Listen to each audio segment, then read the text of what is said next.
Hi guys, it's Sophie, and today I want to do my review of A Little Life by Hanya Yangahara.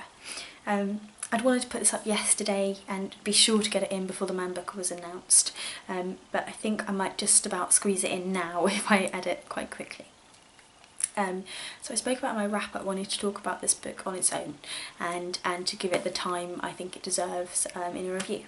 And I don't often do reviews, as you know, just because I tend to read so much, it can be quite difficult to have time to sit down and properly talk about all the books that I love. So this is what the book looks like.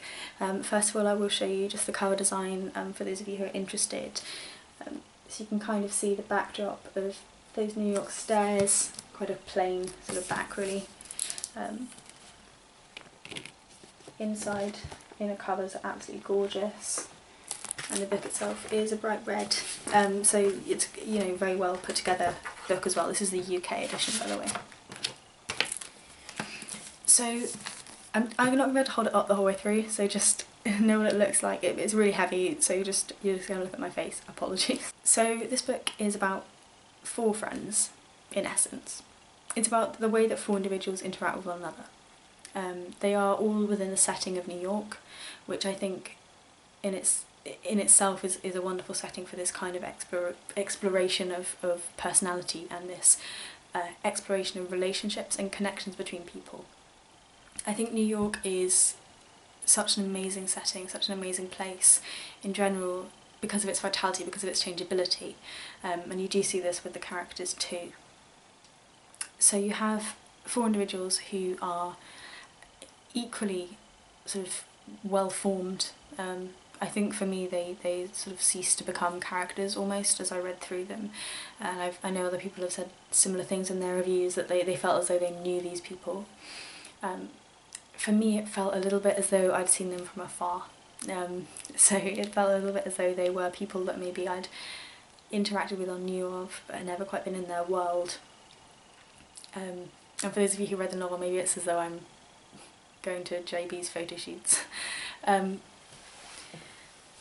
But it's about these 4 individuals and how they make their way through their life. And you have this main character who really does, whilst not run the story, sort of centralise it. It provides that sort of emotional key for the story, and that's Jude. And that's really what makes the novel tragic, is Jude. There are smaller tragedies within this single tragedy that is this book, but really it's Jude who makes it. And it was very difficult to read, and it wasn't because it wasn't beautiful. It's an absolutely beautifully written book. It's not complex, and it's very easy to get engaged. I found myself reading for long periods of time with this book and not wanting to put it down. The sort of excitement you have where you want to get home to read. But it is emotionally quite challenging. And personally I felt as though, to an extent, I understood the sense of what it is to be someone like Jude. And to give you a bit of a sense of what Jude is like.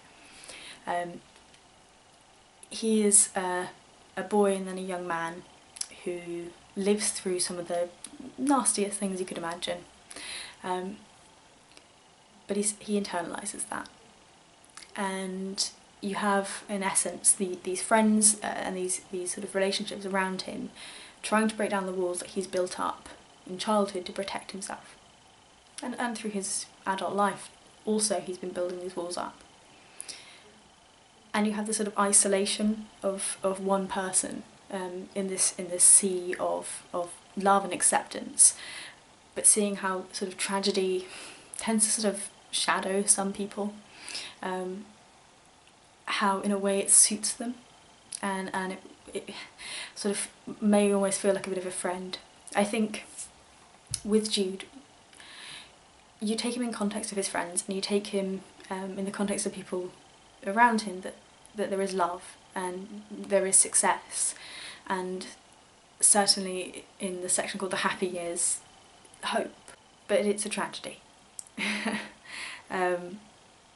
And I think that it is possibly more tragic to us because we can connect so badly with his friends. So Jude is a very damaged individual, but Wilhelm and JB and Malcolm, who are his friends, are what we would class as sort of relatively ordinary people. And what we see is them reaching out in the ways that we would reach out to someone in this situation, and we see them loving and giving in ways that we might love and give for someone in that situation. But we can see it's not enough.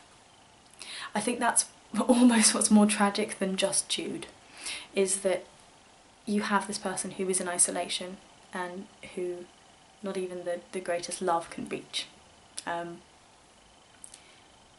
It's not a hopeless book.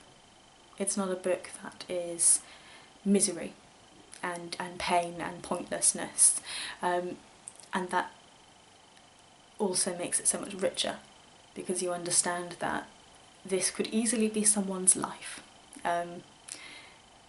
and probably there are people are in the world who have very similar lives, and who might not be so lucky as to have such wonderful people around them to support them. It speaks particularly strongly to me because of the elements of mental health that are throughout this book, and how openly some of those topics are discussed, with self-harm being one notable example, and also touches of eating disorders. You do definitely get a sense of that. I think you get a sense of the hopelessness that both the family, the friends, those around them feel when their lives are focused on essentially a tragic individual, but you also have the hopelessness of that individual in feeling that they can't break out, in feeling that they are separate somehow. This book is really quite special to me. I wasn't expecting it to be. I wasn't expecting it to touch on quite so many nerves, but it certainly did. And I think it's a book that I would want to sort of keep in my mind and go back to and revisit those characters. And it's probably the only book that's ever genuinely upset me. I don't mean I cried. I did cry. I cry over books, that's fine. It's the only book in which I hid in my brother's room at about 4 in the morning and I asked for a hug because I just couldn't deal. And it's probably the only book that I have put down, apart from maybe one of Patrick Ness's book, that I put down and just closed it because I didn't want the author to keep going. I just wanted everything to be fine. And that's really powerful. And yeah, the last time that happened was in the Chaos Walking trilogy with Patrick Ness, towards the very end of that trilogy. And it did affect me quite greatly, and I think it probably would affect a lot of people quite greatly. I think it's I think it's almost a bit bigger than the Man Booker, which maybe might be a bit of a big claim, but we'll see. It's a book that you don't finish when you put it down, and I dove headfirst into the next book I possibly could think I wanted to pick up as soon as I'd finished it, because I didn't want to just keep thinking about it, which I kind of would. And that's why I've left a little bit of time, also that and the timing kind of works, but between when I read it and when I reviewed it, because my initial video when I tried to film one was just me not being able to say anything. It's a beautiful story, with absolutely fantastic characters and simplistic but very clear and very evocative language. It wasn't so much the turns of language that I enjoyed, it was the characters. As you know, for me mostly I find that the good writing can pull characters rather than characters can pull writing. The writing wasn't sort of spectacular in my mind, though I think it was very good, but the characters would have pulled it along if it had been Twilight standards, because I just think that she has a kind of gift to bring people outside of the page, and to make you kind of quite deeply relate to them. So yeah, this book is easily the book I've enjoyed most of the whole of 2015, and I think it's been the best book I've read this year, and I've read like 150 odd books this year. I read a fair bit, so you should read it, but I can't recommend it because if I do that and I make you cry, that's not okay. And a word of caution, if you are currently struggling with self-harm, maybe leave it a while, especially if you're trying to stop, because there are quite frequent references to it and to the emotions related with starting self-harming again after a period of stopping. And I don't think that would be particularly helpful. And there is also sort of some abuse triggers in there too, so please, if you need to be wary of those, be aware that that is in the novel before you begin. And like the book, I doubt that you've enjoyed this review, but hopefully you've taken something from it, and hopefully you can use my thoughts to help you decide on whether or not it's something you do want to read. Thank you ever so much for watching. Bye bye.